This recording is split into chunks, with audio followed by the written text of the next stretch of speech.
Welcome to square talks. నేను Vasavi Somaraj. Social మీడియాలో ఇప్పుడు ఒక వీడియో చాలా వైరల్ అయింది. అదేంటి అంటే సమోసా కోసం లోకో పైలట్ ట్రైన్ ఆపేశాడు. ఇది బాగా వైరల్ అయింది. బట్ ఇది ఏంటి అసలు, ఎందుకు ట్రైన్ ఆగిపోయింది, లోకో పైలట్ ఎందుకు సమోసాలు తీసుకున్నాడు అనేది టాపిక్లోకి వెళ్దాం. అసలు ఆ వీడియోలో ఏముంది అంటే ఒక రైల్వే గేట్ దగ్గర ట్రైన్ ఆగింది. ఆ ట్రైన్ ఆగడాన్ని ఒక వ్యక్తి చూశారనమాట. అయితే ఉత్తగా ట్రైన్ ఆగడమే కాదు, అందులో ఉన్న లోకో పైలట్కి వేరే వ్యక్తి వచ్చి ఒక సమోసా ప్యాకెట్ ఉన్నటువంటి ఒక ప్యాకెట్ని ఆ లోకో పైలట్కి అందించేటువంటి వీడియో ఇప్పుడు బాగా వైరల్ అయింది. ఒక్కసారి వైరల్ అయిన తర్వాత ఊరుకుంటారా? ఇంకా నెట్టింట బాగా వైరల్ అయిన తర్వాత దీని మీద నోటికొచ్చిన కామెంట్స్ ఏంటి అసలు, రైల్వే ఇలానే నడుపుతున్నారా ఏంటి, అందుకే రైల్వేకి వెళ్ళినప్పుడు ట్రైన్స్ అన్నీ ఇట్లా అందుకనే లేట్ అవుతున్నాయా, అసలు దీనివల్ల ఇందుకనే ఇంతమంది ఇబ్బంది పడుతున్నారా అని చెప్పి ఎవరికి వచ్చినట్టు వాళ్ళకి ఎవరు చేతనైనట్టు వాళ్ళు కామెంట్స్ పెడుతూ వచ్చారనమాట. సో అసలు ఏం జరిగింది అనేది మాత్రం ఎవరు గమనించలేదు. నిజంగా ఏం జరిగింది, అసలు ఆ ట్రైన్ ఎందుకు ఆగింది, అతను ఎందుకు సమోసాలు తీసుకున్నాడు, ఈ వీడియో ఎందుకు ఇంత రచ్చ అయింది అనేది ఇప్పుడు పూర్తి వివరాల్లోకి వెళ్ళి తెలుసుకుందాం. అసలు ఏమైంది అంటే యాక్చువల్లీ అది ప్యాసింజర్ ట్రైన్ కాదనమాట, గూడ్స్ ట్రైన్. అది నార్మల్గా రైల్వే గేట్ దగ్గర సిగ్నల్ పడినప్పుడు అన్ని ట్రైన్స్ ఆగాలి కదా, అది కూడా ఆగింది. సిగ్నల్ ప్రకారం, రూల్స్ ప్రకారం అది కూడా ఆగింది. ఆగినప్పుడు లోకో పైలట్కి కొంచెం ఆకలితో ఉండడంతో అక్కడే ఉన్నటువంటి సమోసా షాప్ ఉందన్నమాట. గేట్ దగ్గర సమోసాలు అమ్ముతున్నాడు ఒక అతను సమోసాలు కావాలని చెప్పి అడిగి తీసుకున్నాడు. కామన్గా ఆగినప్పుడు కొనుక్కోవడం తప్పేం కాదు కదా. కానీ అక్కడ సడన్గా చూసిన ఒక వ్యక్తికి ఏమర్థమైంది అంటే ట్రైన్ ఆగింది, అందులో ఉన్న లోకో పైలట్ సమోసాలు తీసుకుంటున్నాడు, ట్రైన్ ఆపేసి తీసుకుంటున్నాడు అన్నట్టుగా అప్పుడు అతను చూసిన దానికి తనకు అలా అర్థమయ్యి వెంటనే దాన్ని వీడియో షూట్ చేసి వెంటనే సోషల్ మీడియాలో పోస్ట్ చేశాడు. ఇక తెలుసుగా సోషల్ మీడియాలో నోటికి వచ్చిన కామెంట్స్ మామూలుగా లేదనమాట. ఇంకా రైల్వే వాళ్ళని ఆడుకున్నారు ఇంకా ఆ ఒక్క వీడియోని చూసి. దీన్ని రకరకాలుగా ప్రచారం చేస్తూ వచ్చారు. ఇక్కడ అన్ని నిజాలే. సోషల్ మీడియా అనేది ఏం చూపిస్తుంది అంటే ఏదైనా సగం మాత్రమే చూపిస్తుంది, అంటే వన్ సైడ్ చూపిస్తుంది, రెండో భాగం చూపించదు. ఎందుకంటే వైరల్ అవ్వాలి, అందరికీ బాగా థ్రిల్ అయిపోవాలి, అక్కడ ఏం జరిగిందని సస్పెన్స్ కావాలి అనుకున్నప్పుడు కొంత భాగం మాత్రమే చూపిస్తుంది.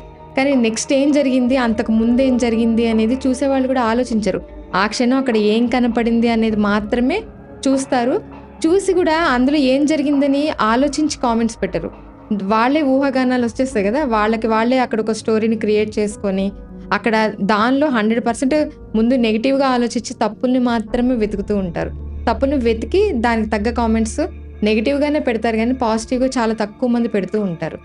కానీ ఇలా చేయటం వల్ల ఏమైంది అంటే రైల్వే శాఖ అందరికీ ఆన్సర్ చేసింది కూడా. దీనికి ఒక కంప్లైంట్ వెళ్ళింది.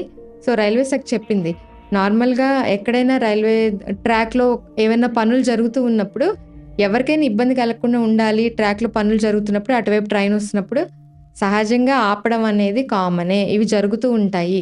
ఏదో మీరు చూసి దీన్ని ఇంత వైరల్ చేసి అక్కడ ఏమీ లేకపోయినా, అంటే ఇప్పుడు మనకు చూపించే వీడియోలో ఏముంది అంటే అక్కడ వాస్తవం ఉంది, కరెక్టే చూపించారు, కానీ దాన్ని ఊహించుకోవడం తప్పు ఉంది. అక్కడ రైలు ఆగడం నిజమే. ఎందుకు ఆగింది అంటే సిగ్నల్ పడింది, ఇక్కడ ఆగమని రైల్వే శాఖ జారీ చేసింది కాబట్టి సిగ్నల్ పడింది, అందుకు ఆగింది నిజమే. అక్కడ లోకో పైలట్ సమోసాలు కొన్నాడు, అది నిజమే. ఎందుకు కొన్నాడు? ట్రైన్ని ఆపేసి ఏమీ తను కొనుక్కోలేదు. తను ట్రైన్ ఆగింది కాబట్టి అక్కడ ఆ సమయానికి అక్కడ తనకి కచోరియో సమోసాలో కొనుక్కోవాలనుకున్నాడు. ట్రైన్ ఆగింది, వెళ్ళడానికి సమయం పడుతుంది కాబట్టి ఆ టైంలో ఆకలి వేసింది, తినాలనిపించింది, కొనుక్కున్నాడు.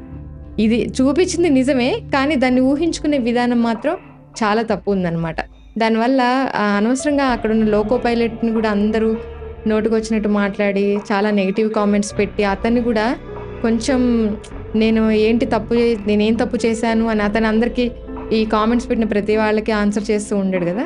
సో ఇలా మీరు ఏదైనా వీడియోని చూసినప్పుడు అందరూ వాస్తవం ఏంటి అనేది పూర్తిగా తెలుసుకోకుండా అనవసరమైన కామెంట్స్ పెట్టడం అనేది నేనైతే రైట్ కాదు అనుకుంటున్నాను. ఇలాంటివి చాలా వస్తుంటాయి, ఈరోజు ఇదని కాదు. ముందు సోషల్ మీడియాలో రోజుకి కొన్ని వందల్లో ఎవరో ఒకళ్ళు ఏదో ఒకటి ఎక్కడో ఒక టాపిక్ని తీసుకొని దాన్ని షూట్ చేసేసి పెడుతూనే ఉంటారు. కానీ అందులో ఎంత నిజం ఉందని తెలియకుండా కామెంట్ పెట్టకండి, దయచేసి తెలుసుకొని పెట్టండి. ఎందుకంటే ఇవాళ కాకపోతే రేపైనా నిజం. ఇప్పుడు దాని గురించి వీడియో వైరల్ అయింది, అసలు ఏంటి నిజం అనేది రైల్వే శాఖ ఆన్సర్ చేసింది కదా. ఇప్పుడు ఈ కామెంట్స్ పెట్టిన వాళ్ళంతా అనుకుంటారా, మేబీ అనుకోవచ్చు మేము రాంగ్గా పెట్టాం కదా ఏంటి అని. సో మీరు ఆ పరిస్థితిలో అయితే దయచేసి ఉండకండి. సో ఇటువంటివి ఏమైనా వచ్చినప్పుడు వీలైతే చూసి వదిలేయండి, అనవసరం కామెంట్స్ పెట్టకండి అనేది నేను నా తరపు నుంచి చెప్తున్నాను. సో ఈరోజు ఈ వీడియో మీకు నచ్చిందని కోరుకుంటున్నాను. రేపటి వీడియోలో మళ్ళీ కలుద్దాం. చూస్తూనే ఉండండి స్క్వేర్ టాక్స్. Thank you.